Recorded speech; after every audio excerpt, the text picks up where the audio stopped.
سلاف دوی برنامه تایبه ده دوی برنامه ده می بحثا مکانیزم یا بجیشکن خوبخش لروشاوای کردستان باکوری سوریه بگن هر وها رولاوان ده ایریشن ترکیه ده چاوبریندار درمان دکرن هر وها همبیز دکرن لهندر نخوش خانیان لورجی میوانداریا دکتور جوان همه کریه بسپور نوجداریا هستیان دو بخیراتی دکتور کلکی بخیره و سهلا روش باشتر همو گودارن وی هجار گلک سپاس دکتور دست بکدم لسر رولا بجیشکی خوبخش باخف بجیشکی خوبخش يعني باوريا مدت رول وقت بعربي بيت تعريف جوارتن يعني كسم بيتر جريداي ملتي خونه جريداي ايش ودردي ملتي خونه جريداي باوريه خونه جريداي قالك تشتان يعني تقوتنك دقوتن سيقوتن تنكاروان بقين هاف يعني هلبت شخوا مديت دي إيريشن تركيا ده حمي كوميسر هبون لتلتمر لقامشلو قالك خستين دن ام وی مجارده نالیه که می در باسی مجاره خویا سرکه ببن او ایریشا کل سرگل مهات دا آلیه خوی بجیشکی و توکی تختورکی خو بخش و چاوا او بریارده و دست بکرنا و چابو هن پیرگی چه هاتن راستی وقت آلیکاریا ملت مره ببرینداری مره نه جیرو و دو و پیردهش دست بیکا و کریزا گل باکوری سوری کریزا گل سوری چید به روشلاتا ناوین چید به ام تیدنه تم بشگریا ملتی خو گرد بشگریا برینداری خو گرد شر یکمین ای سریکانی حتی شر ددمین ام دنا ویده بون یعنی کسی بیتر کرد به استم دبیجم حتی زانینگه بجیشکی خلاص که شست ماده هنه دوید بخوینه بس تبي تختار كي كرد دبي بقيسر وان 6 جار 7 جار 8 جار تايش ودرد وكل ملتي كرد تحمل بك بلكي اف خو بخشبونا كرداتي خويا كرن يعني هل بتوكي تختاركي خو بخش ازمونا والعفرين جي هبو جیاوازی دنابرا هر دو ایریشو جنگان ده چه بو؟ ده هر دو آده ام کرد به خودینه اف بولو تيكوتن يعني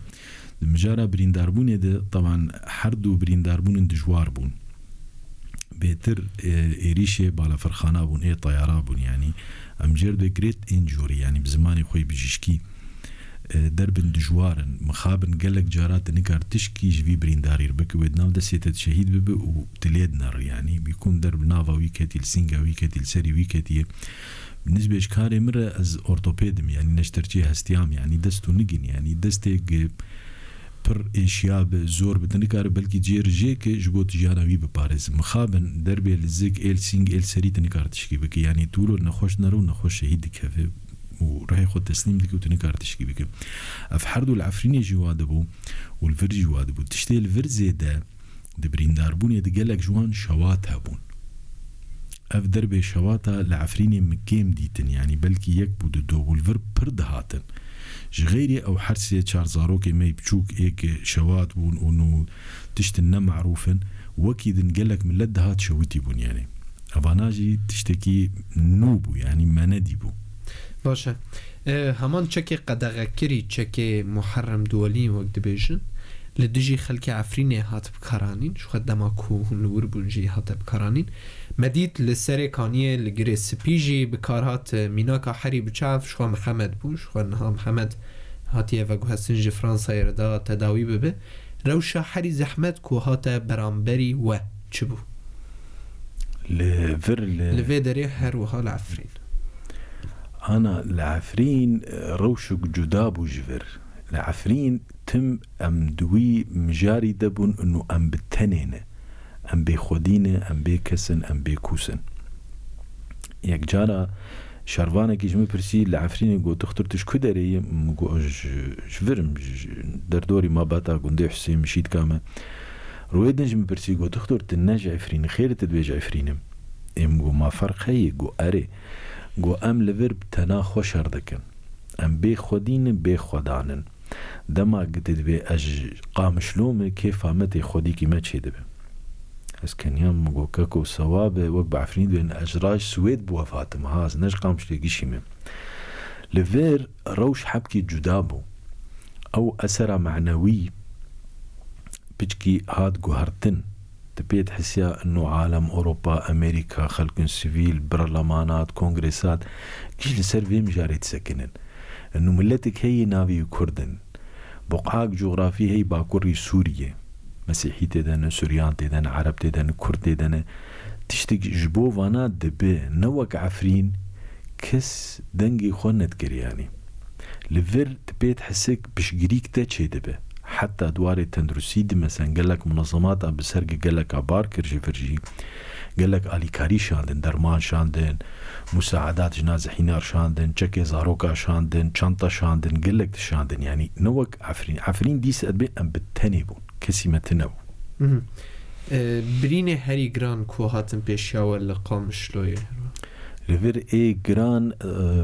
طبعا دسبيكي ترتيبة آليكارية بريندار على نقطة طبي هبون يعني أو نقطة جي طبعا مخابن تركا وأف كسن جهاديزمي بير ليخستن يعني دسبيكا شر يعني خراكر مشفى ميتالي تلتمر مابو يعني لور تشتن أمجر دي إورجانس تشتن سعافي دقرن وبدود نخوش تشاندن يعني فنخوش دقيا جمع تشتن جير هاد بونكرن تشتي أساسيات بيزك يعني بدود دقيا فيدا مثلا إيجاد تشتن سكندري سيرجري جراحة تالية يعني تشتني جانا إسعافي بتشتن انتخابي تقارب آليكارية بيربك يعني تشتي أساسي لور جير دهات كرن طبعا بآليكارية هايفا صوربو آليكارية جروبك شتختورا بوش قامشلو بالذات دتشون يعني دتشون روكي دوال وردمان ومسباسي وانجي تكن يعني طبعا هايفا صورجي الور بجداربو يعني جروجا أول حياة أنا جيهين لورن يعني شخا فري بورما رينجرز شي خورتي وان شهيد كت خورتي زاوسين شخا وجي شهيد كت اما بين برسكدن لروش آوا باكوري سوري تري خستن بروانية ين سيفيلان روشن اوارتا حالات طارئ هنا قالوا الفر اف مجار بيتر بلكي ريفابريا خسر سر تسكن يعني دستايا واني تندروسية هي تقارب هاي فاصور هي تشتن هنا مجارن او بيتر بيرادبن ايما وك تختورن سر بخوا قالك جراء مجبر خفدرن يعني جروبك تختورها هي مجبر خفدرن بلكي ام بيزن درك الجور علي كاريام الجور وقت بامكاناتي ما مجبر خفدرن يعني بي وقت بكس ما بعزمين طبعا برينتار عزيمه دعوه جيرناف يعني مش برخوف درن يعني بس بيتر ريفابري سيرفانات سكنن باش شخواج دسبك ايريشن تركيا تختور ما شافو روجي خوا كرنيك لتلتمري حسكي وقامشلوي بخوا بخشيل نخوشخانه امان و خدمت پیشکش کرن کی بون اف تختور ایگو کومیسر هف کرن چاوا کومیسر هف بون لوان نقطه یان أنا وك مشتركو بري آناجي يعني ريفابريه دريا سازين خور وك بروتوكولك تشيكربو يعني وتختور نقولو هن تختور أمجبر خفت تشون يعني هن تختور مثلا جريداي سازيانة جريداي تكليه وان هن در هن دتشون إما أم بخوا أمجبر خفت تشون يعني طبعا مجبري دولو يعني أزمو كان تختور ندجي يعني أم تم دوي باورين تفا خوندن جمار نافي يعني ملتي تي برينداري تنه السيرفي خاكما يجبو فانا يعني چه پسپوری لروش آوا هنه و چه بجی زیده پیویستن و پیدا نبونه أنا أفنا بلكي دبش بن بشي بجيشكيا شر وبشي بجيشكيا وكيد النقا أورتا يعني أنا بجيشكيا شر يعني تختوري ما قش هنا حما اختصاصات هنا يعني تشكيواني كيم بلكي تشتن كيم إيه شواتي ما شواتي كيم هبن يعني بس وكيد قش هنا و بره تختور جي جريداي ملتي خوان جريداي برينداران يعني هناك تختور نارين نوان هنا حرمتها مجوار يعني او جي جزء جفية جواكا هانين يعني بس بره تختوريا تيكل دار ملتي خور يعني اما دروشها وكي دد نائي شرات قاربي مثلا دروشها درمانا بلكي درمان لازم بن اي سرطاناتها اي قصور كلوي بلكي اف بيتربن يعني وكي تختوري مهاني يعني روشن كوا جوهستن دروي روجاوا هنه قالوا گر هبن كينشي بريندار يعني بله. اف برينداري ما يشوتي هاتن ريكرن يعني چند بريندارن دجوار بون يعني طبعا وفاة بون شهيد كتن بريده بس اوي شوات يعني بيتر انه دوي دركتانا تشتن هن جارنا جي نجبر تندرسية ريكرن تشتن هن حاجات الانسانين يعني كسن هن مروفي وان مثلا الهريمين يا الاوروبا نتخوازن زاروكي خوبه بشتي بريندارموني افجي هي يعني بس انه جبو تندرسية بالذات لفير امكاناتي مهني يعني ريفابريه بري حسابي خو كربو بدرمانا بتشتا بس اف تشتاناجي فتراك مؤقتا جبر ويخلص ببن شقيسي تا وقت بيت دابه هفجي ويخلص بجبر مثلا درزيات دانا خوشكي بدود في هناك بيت تنن افجي بيتر منظمات آلي كاريد كرن يعني حتى بنغوازي جاركي مكر جيو انري يعني WHO منظمة الصحة العالمية يعني نشارك لفرهي يعني افجي ام جزء جفي جيهانينا من السر مريخنا من الفرجيان دكن يعني بخابن تشكيولو برجعف آلي كاري نكرن يعني سارا كو نهال باشوری کردستان تی درمان کرن شو لنگی ویجی بریا بوش بر توپک ترکیه لسر تاخک قامشلوی تا آگاهین و لسر روشاوی هیا روش اوا سارا و چبه افد پسپوریا و ده گلو بله سارا نگی راسته وقتا گو تو باران ام به جیران می ترکن مخابن يعني نگی وی راسته جیبو نگی وی چبه جید خطریه ده بو بس باش بو يعني وقت وی در باس بو انشالله نای برین أنا تشتي جير بيويست أف برينا نيجي راستي راحت ببم لينجكي وق بعفرين بأمانة بروتيزك جير ور سوار كرن بدي سوار كرن يعني بس زاروك هر چند صلاة دوي ور جوهرتن جبر زاروك يدريج بب أفنك جوهر مازند بالجوروي يعني وباش تبه بس يجارو شاوي نفسي أف زحمته إنه زاروك دوي عمري دبري والبرشافي وتشو جاوي باوي قلقي زحمت يعني زاروك زبزوني كان جبير بكم نوك مصنانه نمونه این سارا هنه گلو کنها نخوشخه لهندره خستخانه هرمینه چه خدمتان هونه جوان را پیشکش بکن نمونه یوی هنه گلو یعنی وکی برینا وی ولو گران هنه بری في نخوشكي ما هبو زاروك بمخابن هردو نيجي بريبون اوجي تفجيرك لفر اللقامش لو انما تبيرا مكي جنبو يعني نجي راستي ما بري و اتش بيجي ما بري وزاروك يعني عمري بيقش 10 سال نبون حياة قش بيركر انا مظن تقريبا انا عمري 15 سالة زحمت بوقلكي يعني ويدا ميجي جي نجي صناعي الفر تشيك تنبون بروتيزا مشان هريمي الور منظمات دولي جير تشيكرن يعني بچکی تم دوگو دکتر ما ازیروکی کارم بمشم ما هر دو نگجی کرون تم جرد گوته بمشم دوی يعني زاروك دويت مترسين هاني دبو انه ازمام سيرفي بسكليتي ازمام سيرفي عربي دايكام راجم بافي مراجم اجا فيلم فيديو يوتيوب مبيش يذكرني زاروك هر دو نگجی کری دست جی کری چرو درن جیانا خودکن هيا بچکی باورياوي چه دبو أنا نجي شخرة كمان بتشكي بروشاوي باشي يعني بس هين حر ما ظن ببوي بيتر في تشتي فين بكن وخلاص جانا تقولوا يعني بهتر چبرين ولود هاتن جموه برين دستان دبون دلنگان دبون نكيشان بهتر برين دست ولنقابون هن نوك مبترقو يعني اف دربي بالا فرخانة ايه طيارة قلقي بيسن يعني نخش بزوبزو نافلت يعني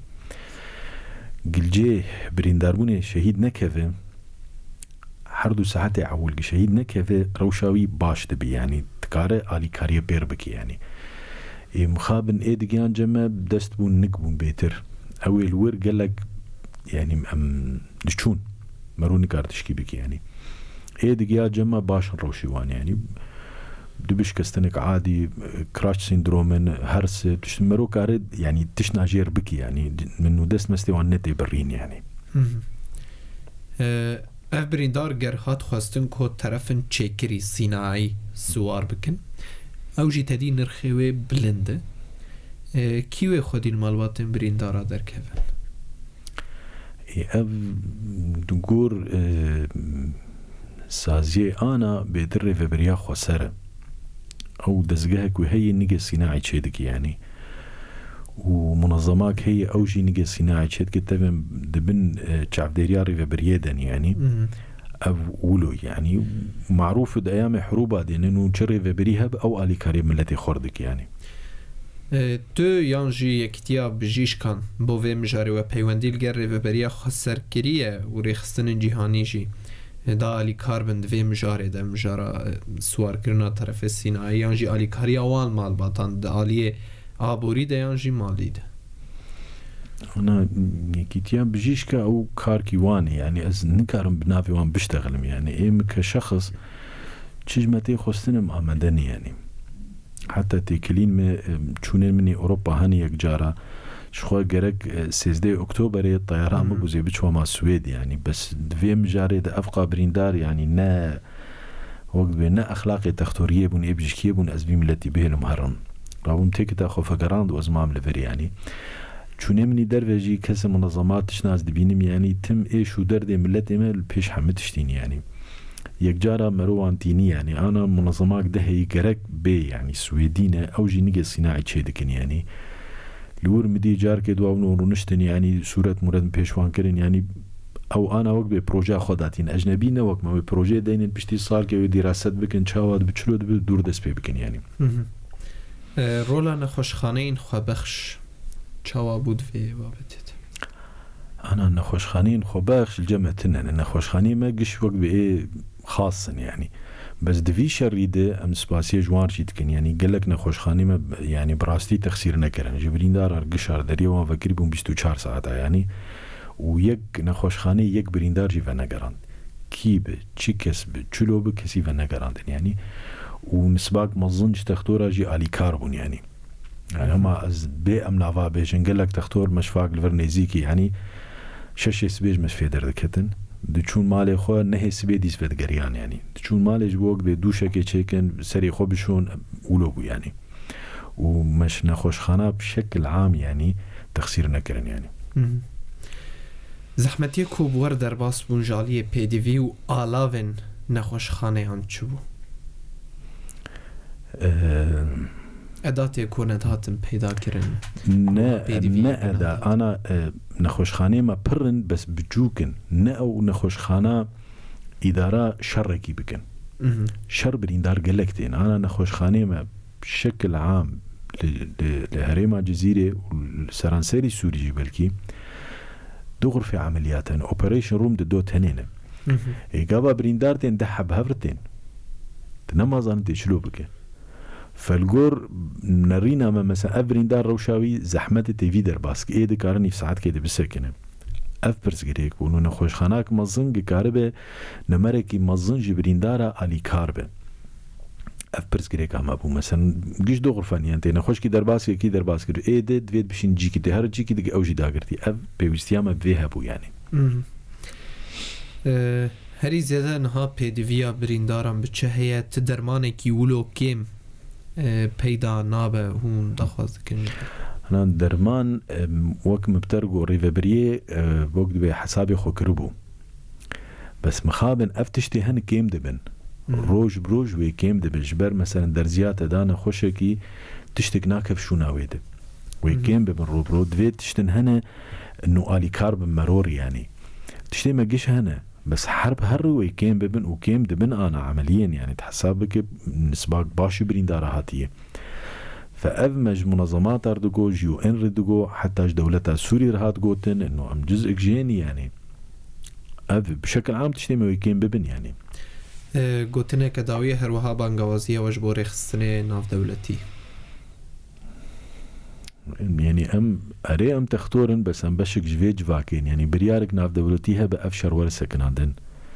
سر أساس كي عادل سر أساس كي وكهفي آشتيك چه بديس وك سمبولي شورشا فرنسي آشتي آزادي وكهفي أفي يستيامه بيهي گلک سپاس بوی در فتح دکتر جوان حمه سپور نوشداری هستیم سپاس درجی سپاس ور